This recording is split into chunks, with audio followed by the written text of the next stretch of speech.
because we're driving the historical vehicle with a rear view mirror, it appears to us that we're headed straight into a brick wall at 1,000 miles an hour. It appears that we are destroying the earth, polluting the atmosphere, wrecking the oceans, dehumanizing ourselves, robbing our children of a future, so forth and so on.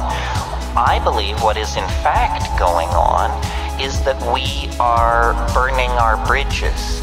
One by one, we're burning our bridges to the past.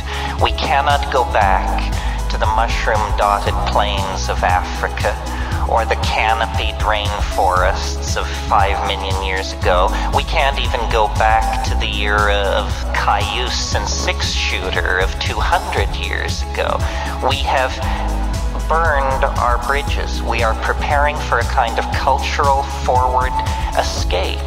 And this question, is there cause for optimism? The answer is, it depends on where you placed your bets. If you placed your bets on male-dominated institutions based on consumer fetishism, propaganda, classism, and materialism, then God help you, you should call your broker.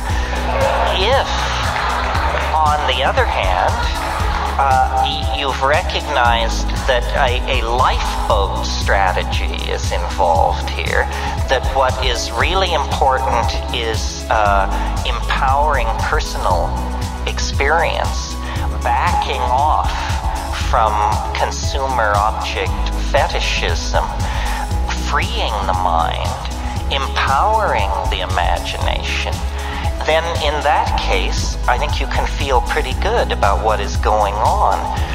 There's a lot of talk about cultural death and disenfranchisement, and it's usually couched in terms of some happy naked people in the rainforest or in Tajikistan making their rugs or milking their camels or something. And isn't it too bad that their culture is being blown up and traded in for mall culture and shopping by remote?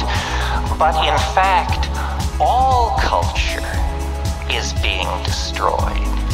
All culture is being sold down the river by the sorts of people who want to turn the entire planet into an international airport arrival concourse.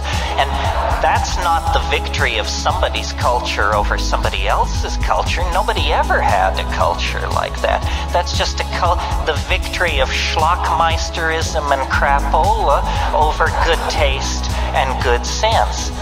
Well, if I were dependent on the notion that human institutions are necessary to pull us out of the ditch, I would be very despairing. As I said, nobody's in charge. Not the IMF, the Pope, the Communist Party, the Jews. No. Nobody has their finger on what's going on. So then why hope?